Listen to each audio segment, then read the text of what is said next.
Welcome to Echo Ekoji, the official monthly podcast of Ekoji Buddhist Temple, available on YouTube. I'm your co-host, Andrea Chapman. And I'm Joe Gochi. In each episode, we bring you insightful conversations with members of our community and special guests to explore various aspects of Jodo Shinshu Buddhism and how it touches our lives. Today, we are thrilled to welcome Jimmy Major, a dedicated member of the Ekoji Buddhist Temple and an active participant in our Sangha. Jimmy brings a unique perspective as a young adult, balancing a vibrant spiritual practice with professional aspirations in the field of law. Jimmy's journey into Buddhism started with Soto Zen tradition. He found his way eventually to Jodo Shinshu. We'll be discussing how these traditions have shaped his life, his work in our temple's library, and his thoughts on Buddhism's role in addressing the challenges of modern life. So let's get started. Jimmy, thank you for joining us today. Yeah, of course. Thank you for having me. I'm honored. I'd like to start by asking you to share your journey into Buddhism and what drew you to the Soto Zen tradition initially. Sure, I'd be happy to. So, I guess coming to Buddhism was an experience that sort of arose out of high school. So, growing up, I'd always went to Christian private schools. I went to a Christian private middle school. I went to a Christian private high school. And despite trying my best to, embrace the religion, I couldn't quite get into it. So around my junior year of high school, I eventually said, what else is out there? I know that I want to be engaged, in some kind of spirituality. Do I want that to look like a more personal and intimate tradition, or do I want it to look sort of more as, like something that's already been organized? So, being the bookworm I am, I ran to the library and took a look at the religious section and peered through books, and some were great and some were things that I thought were super cool but necessarily didn't apply to me. So I guess it all began with me looking at a Buddhist book and going, wow, this is something I can get behind. And of course, Zen being a very prominent sect of Buddhism in the United States, I kind of just stumbled upon it and really liked the sort of quiet reflectiveness of the Zen tradition. Very interesting. Jimmy, I've read some of the bio that you sent to me, and I just find the pathway that you've taken is both unique, but I think other people will find it inspirational. They'll find it to be instructive. So what inspired you to explore Jodo Shinshu Buddhism, and how has it complemented your Zen practice? Yeah, sure. So Jodo Shinshu, I actually became accustomed with Jodo Shinshu unknowingly, earlier than when I actually came to Ekoji Buddhist Temple.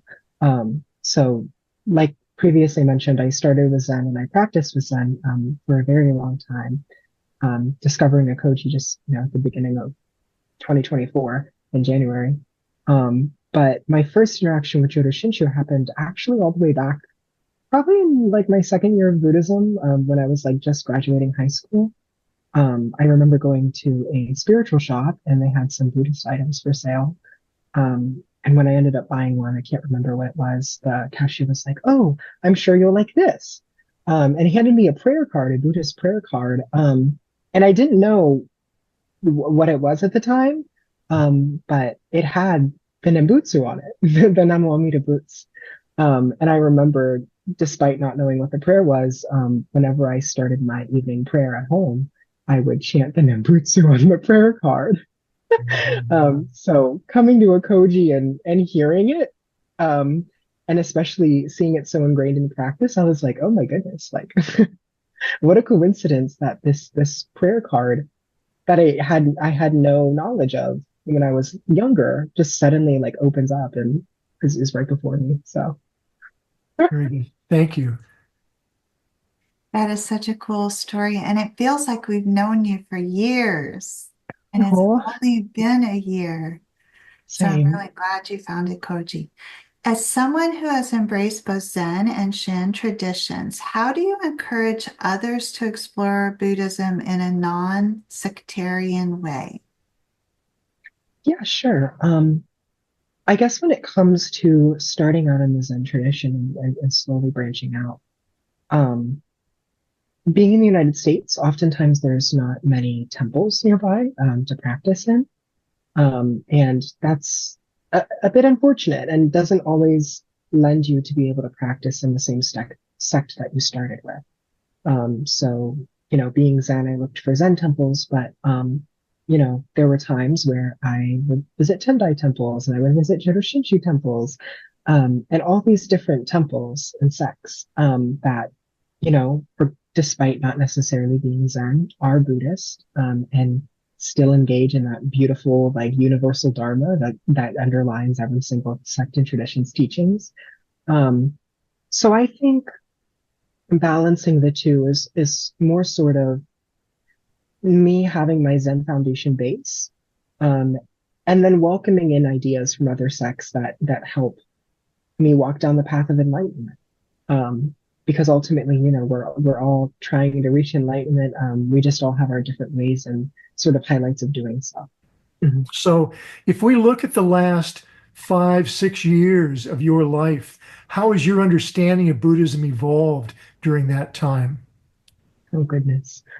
Um, I think coming into Buddhism, I had a misconception, and that biggest misconception was sort of like a majority of the practice is sitting.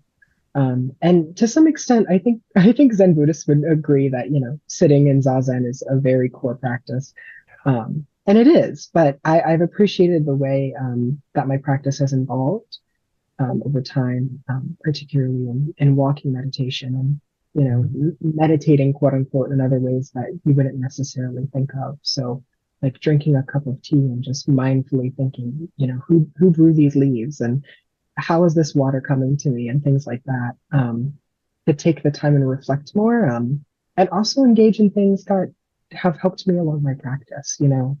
If it wasn't visiting a Tibetan temple, I wouldn't have my traditional prayer beads that I carry around with me all the time.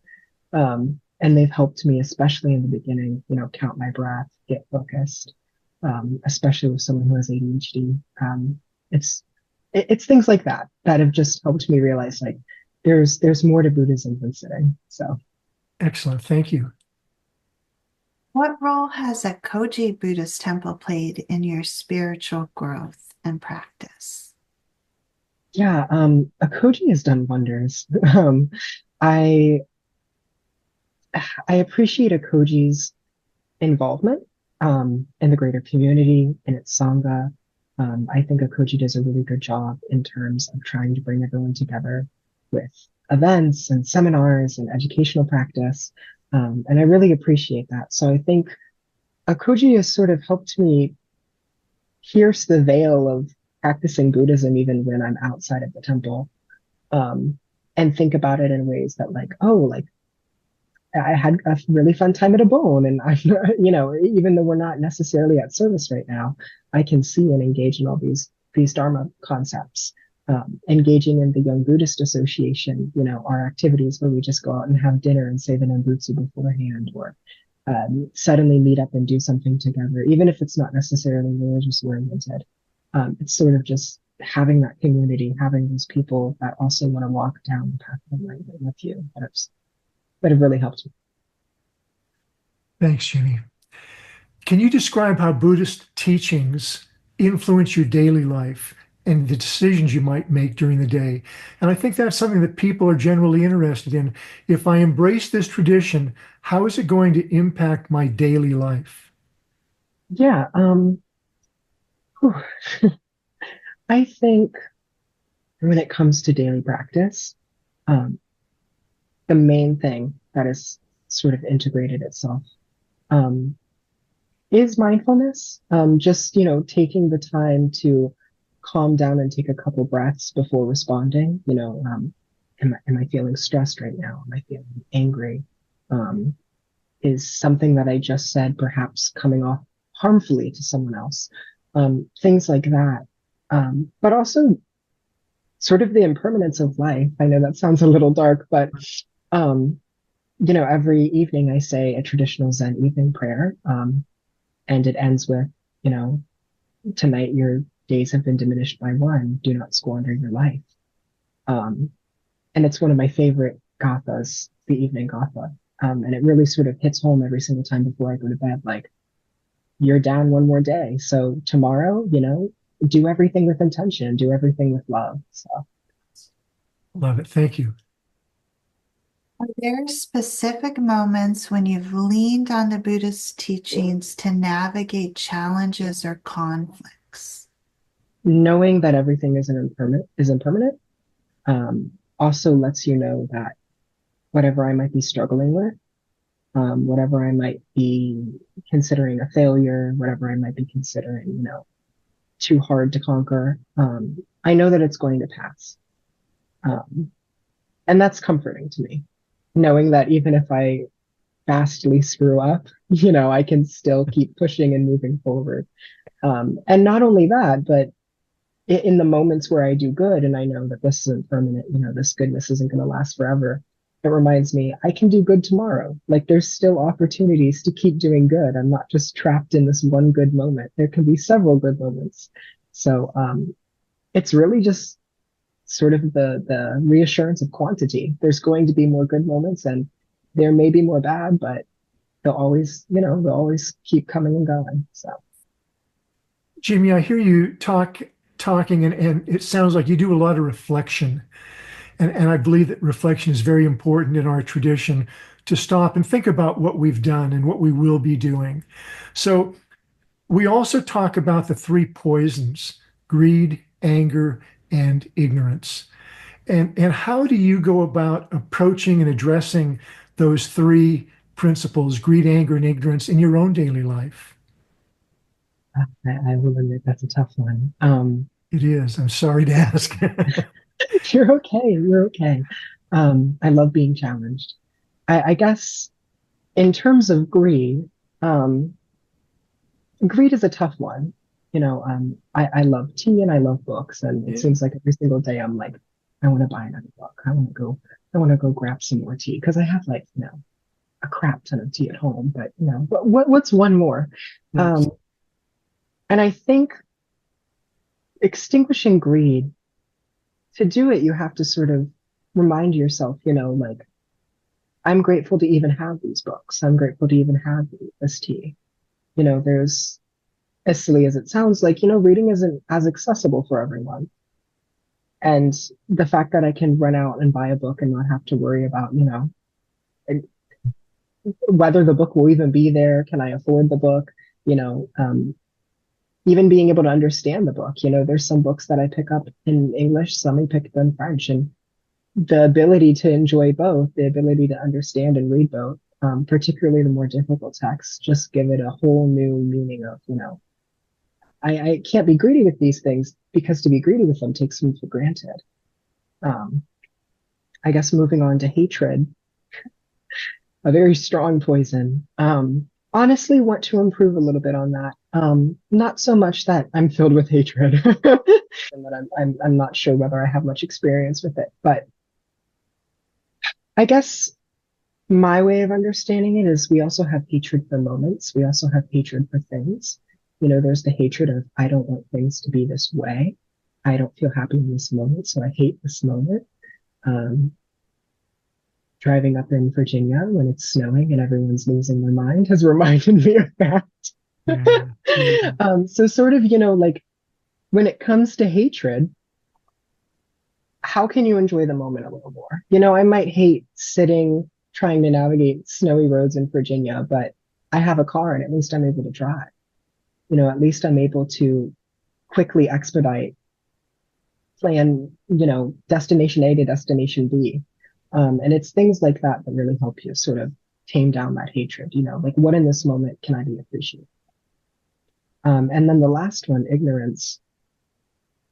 Beginner's mind. Beginner's mind is your friend. I feel like when it comes to ignorance, you just have to remind yourself, I know nothing. Even if I know something, I may not know all of it. And it's better to continuously ask questions than it is to stop asking questions and assuming. Because asking questions will always lead to more. And that just helps you learn and learn. So, Thank you. I'm glad I did ask the question. Jimmy, how do you envision integrating Buddhist principles such as compassion and non-harm into your work as a future lawyer? I just submitted my law school applications, so those are all in. Yay! And one of the essays that I wrote was actually about integrating Buddhist principles with my future potential practice. Um, so in the Eightfold Path is the tenet of right livelihood. And I sort of thought to myself, how can I reconcile being in the legal field with the concept of right livelihood? And at first it may seem like, okay, being a lawyer, it doesn't involve killing. It doesn't involve, misleading speech. What could you be concerned about? And that's just the general principle of, harm. Being a lawyer may not physically involve killing anyone, but it can certainly kill people's spirit. It can certainly kill people's financial situation. It can certainly kill people's emotions. And how can I reconcile with the fact that sometimes the law is going to levy itself unfairly against others? Laws against homeless people have increased. Laws against people in the LGBTQ community have gotten stricter. And wanting to be a municipal attorney, a city lawyer who might have to enforce these laws, public obscenity or anti-homelessness laws, how can I do so in a way that it aligns with right livelihood and doesn't violate that tenet? And I think it came back to the First Noble Truth, oddly enough, that there is suffering. And Buddhists look at that, and instead of saying, there's suffering, let's give up and go home, we say, even though there's suffering, we can still achieve enlightenment. And it's because of the fact that there is suffering that we can achieve enlightenment. So rather than me trying to completely eliminate the fact that there inevitably will be harm caused to people by the law, by enforcing the law, it's more so, how can I orient myself in a way? How can I tailor my intentions to minimize harm the best I can, and to advocate for minimizing it in situations when it's needed? Jimmy, I'm fascinated with your work as a mediator. How did you discover your passion for the work? And have your experiences in mediation deepened your appreciation for Buddhist teachings on conflict resolution? Sure. I love my work as a mediator. It's messy sometimes, but I do love it. Being able to sit down with people and sort of help them through a situation, particularly because, look, when I'm mediating, I'm meeting people on a Friday morning. Nobody wants to be in court on a Friday morning. No one wants to be in court, period, but especially not on a Friday morning, So no matter who walks in, they're normally not happy. But being able to sit down and help people come together, but most particularly to help them try and avoid, suing each other, or bringing each other to court. There's beauty in the fact that with conflict resolution techniques and also Buddhist principles, this understanding that the self is me, my position, my thought, my money, my situation, my case, my argument, helping reframe that and deconstruct that in mediation, like, okay, this is the situation that we're all in. This is the situation that's all affecting us. We're all here on a Friday morning in court when we'd rather not be. How can we fix that? How can we change that? Helping to reframe that and sort of minimize that self for them and allow them to think about this in sort of a, this is affecting us. How can we resolve it? I think it ties up Buddhist principles perfectly. Excellent. Thank you. Jimmy, what unique challenges do you think young adults face when exploring Buddhism in today's world? And how do you see young adults contributing to the future of Ekoji and Buddhism in the United States?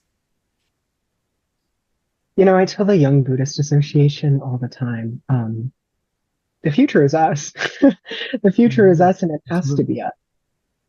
And I would say that for every temple, the youth are the future. We're the sprouts. We're the little seedlings.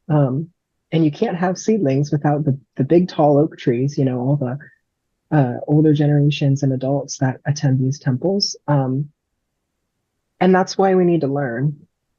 That's why we need to look at the big tall oak trees and say, all right, how can we evolve into that? How can we do that? So I think a lot of it is sort of, looking at the older people in the temple. How are they reaching out to the community? How do they connect to people? Sort of, what aspects are they highlighting that help in my practice, that help in their practice, um, that help in the Sangha's practice?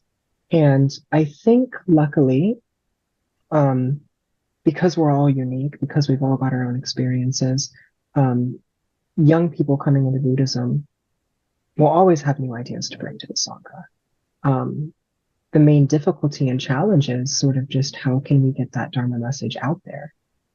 How can we let it reinforce itself in people who want to seek the path to enlightenment? Because I feel like there's a lot of people in our generation who want to be spiritually involved, who want to have something to look to in terms of moral guidance, and unfortunately haven't found it yet. Or perhaps, and I hear this all the time, especially to newcomers who come to Ekoji, I didn't even know there was a Buddhist temple around here. Like, how can we make them know that, hey, we're all Buddhist and we're here? Like, you don't have to go all the way to the West Coast. You don't have to go all the way to Japan. You don't have to go to the hills in the Himalayas to find a Buddhist temple. We're here. Um, and the more people that visit temples, whether it be in the Himalayas or here, that's perfect. We just need to get that message out. I love the idea that you just gave us with little seedlings and old oaks. So I guess I'm one of the old oaks. I'm going to ask for some help. What role do you think intergenerational dialogue plays in sustaining a thriving Sangha? And how do we encourage the old oaks and the young seedlings to talk together? Yeah. I think the most important thing is that being young, I like to think, makes you a trailblazer. You come in and you're like, all right, I'm ready. Here's my idea. One idea, two idea, three idea, four idea. Do you like them? Do you like the ideas? Let's do the idea. Um, and it has its benefits in some way. We need that energy. We need that motivation. But we also need some guidance. We also need someone to say, hit the brakes. Hold on. Idea going to get implemented. Um, And I think that's where the older generation, younger generation can help balance one another, particularly in ways where the younger generation who may not have, experience with how to particularly apply things to the Sangha or the Dharma, we may have misconceptions or preconceptions. Maybe in some ways the younger generation can even hold a Sangha back in certain instances by presuming that this is the way we've done things, so this is how it must be. Whereas the older generation, you guys have seen the flexibility and the change. You've seen that. So how can we embrace both of those? But also particularly, and I would say most importantly, it comes to cultural preservation. In the Zen tradition in the Zen tradition, it has been the case, at least in my experience, that sometimes Zen has become watered down from its Japanese cultural roots. And I'm all for making, a practice more universal. I want more people to practice and open up to the Zen tradition, the Jodo Shinshu tradition, the Tendai tradition. I want more Buddhists in the world. Um, but not at the cost of cultural preservation, not at the cost of remembering Shinran Shonen or remembering, founders who helped the tradition thrive. Because, I mean, we look back to the Buddha, we look back to bodhisattvas who have helped us climb our way here. And so too, that's why cultural preservation matters. Without Shinran Shonen, that's one more bodhisattva that can't guide us down our path. So. Jimmy, can you tell us about one of your great ideas that you had, which was developing a contemporary library at Ekoji, and how you see this initiative fostering a deeper connection to the Dharma? Yeah. So I think it's no secret based on some of my answers that I'm a bookworm. Um, the recent snowstorm was perfect for me because I was like, oh great, I have an excuse to literally not leave my house and read. Um, but when it comes to the temple's library, coming to Ekoji and seeing that there was a library, I was like, oh, I love libraries. And it's always been one of my favorite things whenever I visit a temple. I'm like, oh, is there a library? Oh, there's a library. Oh, perfect. Um, and seeing Ekoji's library and seeing it with such rich history, with such intention, um, with the goal to sort of enrich the Dharma through learning, I thought to myself, I want to make this better. I want to enrich this and have a place where, kids in Dharma school can be like, I want to sit in the library. I want it to be a home for me. I want to come to Dharma school so I can be surrounded by all these books and learn and potentially even read some. I want members to come to Ekoji and after service be like, I'm already here. I might as well take a crack at a sutra. Um, so I guess that's where it comes from. My hope that people can engage in the Dharma um, in a way that allows them to be their inner bookworm or to even engage in texts that they may otherwise be like, that might not be their avenue. Um, with a library there, particularly one, that's new and refurbished and has a wish list and it holds events and maybe even giveaways from time to time, that sort of conception opens up awareness for the library more and allows people to see it and go, maybe I should visit the library and then go, maybe I should read a sutra. And then perhaps there's an experience created that they otherwise wouldn't have been able to have. Jimmy, we don't need to look very far in this world, whether it's local, state, national, or world, to see that there are challenges that we face. And I'm going to ask you, in what ways might our Buddhist practice help us think about improving the conditions that we see in our local communities, our states, even on the world stage? How can Buddhism help us address those challenges? I think it comes down to Sangha. Um, and I don't mean Sangha in sort of just the temple Sangha sense. Right. I mean it in the wider sense, the worldwide Sangha. Um, Yeah. People who may not even be Buddhist. In fact, definitely people who aren't even Buddhist. The worldwide Sangha is, at least to me, anyone trying to seek the path of enlightenment. And we all know that people find enlightenment in their own ways, whether that be through a different religion, spiritual practice, a way of thinking, perspective. And when it comes to local problems in, Fairfax County, for example, or problems in Virginia, or problems on the East Coast, or problems in the United States, I really think it comes down to, we're all one. It's not what problems do I have in my life? It's what problems do we have in our lives? You know, like a sutra said, the person in the coffee shop could be your mom, could have been your mom, your daughter, your son, your cousin, your cat. Like we're all interconnected. So sort of having that sense of, it's not just my neighbor, they're a part of the Sangha. It's not just my coworker, they're a part of the interconnected web that is life. Um, how can we help each other solve this scenario? How can we, you know, walk down the path of enlightenment, no matter what our conceptions might be? What does the concept of the Bodhisattva mean to you, and how does it inform your aspirations? I will admit, I've had a bit of difficulty when it comes to conceptualizing a bodhisattva, because there's so many different examples. What is a bodhisattva when you have the historical Buddha, you have Kannon, you have, Shinran Shonin, you have the laughing Buddha. Like there's so many just different examples, Manjushri. Like how do you conceptualize a bodhisattva? Um, and it's something that's kind of puzzled me a bit. Um, but when I think sort of about the ideal for a bodhisattva, I always think back to the baseline concept that a bodhisattva is someone who is trying to help other people become enlightened by holding themselves back a little bit.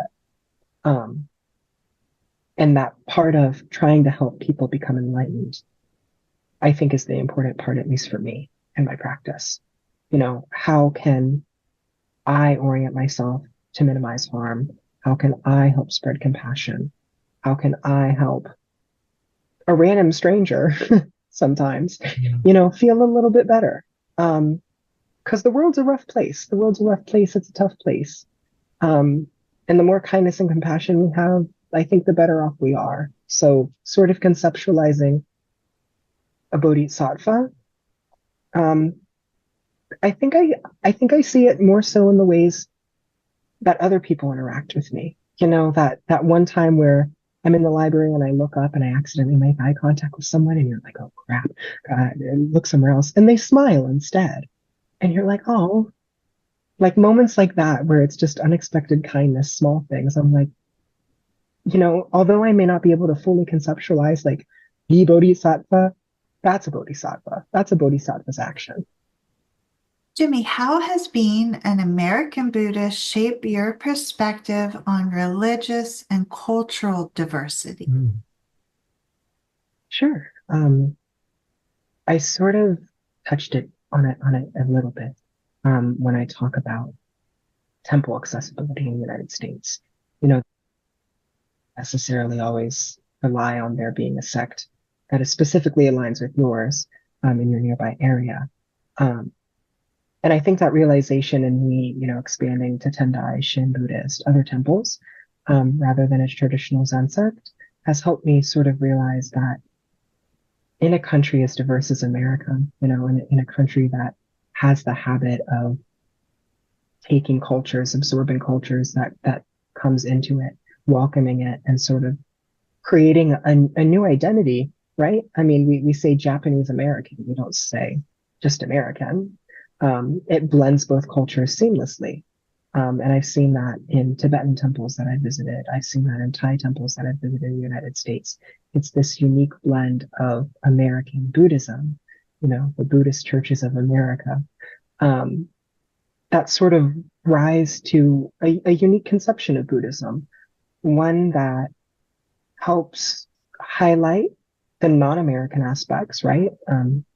Buddhism is an Eastern religion, and sort of highlights, this is coming from the particular Japanese American, Thai American, Chinese American communities, their traditions, their practices, and also highlights the fact that, Buddhism doesn't have a face, so to speak. It doesn't look like one particular ethnic group. It looks like people who are searching for enlightenment, people who are searching for the Dharma. And sort of America's way of blending culture and accepting all of it into a mixing pot, a salad, whatever you want to call it, is, I think, perfect with Buddhism because it says, we're welcoming everyone. We want everyone to be included. The Sangha is worldwide. And I think Ekoji reflects it perfectly in their catchphrase, come as you are, right? Like you don't need to adapt to a particular community or sect or tradition or ideal. We want you as you. So some of your Sangha members from Ekoji will watch this interview, but we'll also have people who are seeking a spiritual path. Maybe they want to find out a little more about Buddhism. So what message would you like to share with people who are considering Buddhism as a possible spiritual path? I would say the biggest one is if you're considering Buddhism, really question yourself. And I know that sounds weird, but really question yourself. I feel like, at least for me in my personal experience, when it came to Christianity, the parts where I felt most connected in my upbringing, attending middle school, high school, and Christian private schools, were the parts where I engaged. And I really asked myself, is this religion for me? When in theology class, I pieced apart the doctrine and said, does this make sense to me? Can this relate to me? Does this come into my heart in a way that's receptive? do that with Buddhism when you first encounter it. Really ask yourself, like, okay, do I connect to this message of universal enlightenment? Do the five precepts bring any reactions out in me? Do they bring happiness, relief, sadness, anger? Do they remind me of a religious or spiritual tradition I grew up in? Is it so foreign to me? Um, if everything sounds perfect and you want to know more, like what questions do you have? Like, is there any Yeah. particular part of Buddhism? Just keep the questions coming, keep them going, keep asking yourself, and never be afraid to think, this part may not mesh with me, or I have concerns about this particular thing. Um, because even if you do, there are people at Ekoji who are more than happy to answer those questions. There are people online, plenty of YouTube videos, all wanting to answer and engage, probably with the same ideas that you're thinking. Um, so that's probably the biggest advice I would have. Just keep that beginner's mind coming. Excellent. Thank you. Jimmy, what are your hopes for the future of Ekoji Buddhist Temple and its role in our larger community? It might sound a little silly. I want Ekoji to be as connected with the community as like your local grocery store. Or like I was gonna say McDonald's. I don't know if it's a great example, but like I want Ekoji to be as connected as McDonald's, right? Like everyone's got their favorite fast food place or their little coffee shop that they're like, oh, I can't wait to visit that on the weekend or on the way home, I'm gonna stop by there. I want Ekoji at the very least to the local community to be a place that's like, oh, you know that Buddhist temple? Yeah. Or, oh yeah, like, oh, look, it's a Koji at the local festival. We know a Koji. Like, I want a Koji to be recognizable. I want it to be seamless when it comes to the community. And I think currently it's doing a great job. I think the Berkeley community knows us well. Um, I think people in the surrounding DMV, I'm always taken aback by the amount of people from DC, Richmond, just the greater DMV in general that come to our temple and are like, yeah, I've been attending online for 4 or 5 years, or oh, I come up every single time I revisit the area to like see my parents or go on vacation. Um, it's sort of that, a coach's in the community and a coach's a refuge. So I sort of hope to see us in more local events, to see us outreaching into our community, engaging, the Birthday Festival, Obon. Those are already steps in the right direction. Um, and I think Ekoji's doing a wonderful job. And I hope it continues to blossom. Thank you, Jimmy. This has been a lot of fun. I've really enjoyed the time with you, Jimmy. Our last question is always the same. On a very personal level, what does Ekoji mean to you? Such a powerful question. I feel like I have to land the ending right, but I guess I'm clinging on to an idea of something, huh?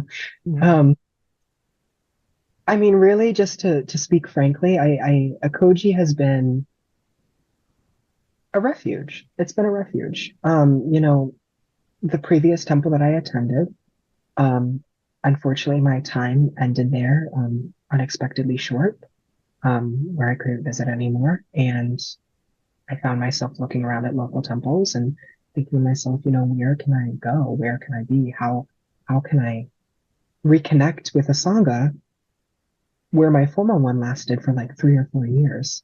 Um, and yet, in the amount of time that I've spent at Ekoji, I guess my year anniversary is this month, so happy anniversary to me with Ekoji. Um, I felt like I've spent years with everyone, just like you said, yeah, Andrea. So Ekoji really has just been a refuge, a place for me to practice the Dharma, apply myself. I've made friends. I've engaged, I think, so well. And the fact that Ekoji is located just right where I need to be, like 10 minutes away from my house, like 15 minutes away from work, like 5 minutes away from my former university. I mean, it seems like everything sort of fell into place. And Ekoji was there. So Ekoji means a lot. Thank you, Jimmy. It has been an absolute pleasure having you on Echo Ekoji today. Your reflections on the journey of a layperson in Jodo Shinshu Buddhism and the unique ways you contribute to our Sangha have been incredibly inspiring.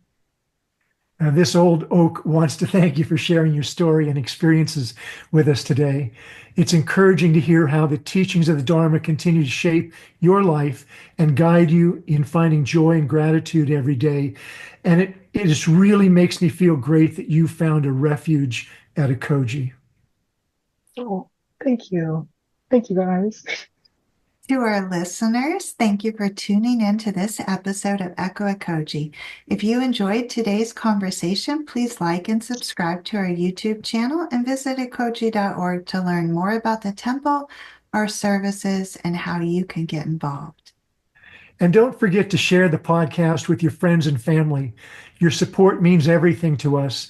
It helps keep us bringing these thoughtful and engaging discussions to you. We'll see you next month with another inspiring guest. Until then, take care and live with gratitude. Jimmy, thank you once again for joining us today. Sure. Thank you so much for having me. Namo Amida Books. Namo Amida Butsu.